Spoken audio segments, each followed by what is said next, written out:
Kabupaten Ogan Ilir akan menyelenggarakan pemilihan kepala desa serentak pada 15 Oktober 2022 mendatang.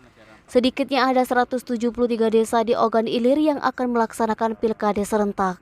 Dari jumlah tersebut, Kepolisian Resor Ogan Ilir tengah memetakan desa-desa yang diprediksikan rawan konflik saat pelaksanaan pilkades mendatang.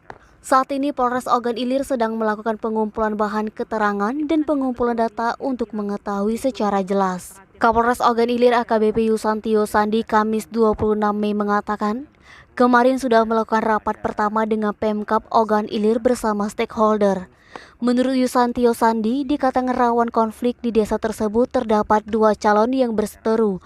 Kemudian antara calon tersebut memiliki histori yang kurang bagus, pernah konflik fisik dan sebagainya. Terhadap desa yang rawan konflik pada pelaksanaan pilkades mendatang, Polres Ogan Ilir akan membagi personilnya per zona dari 173 desa tersebut.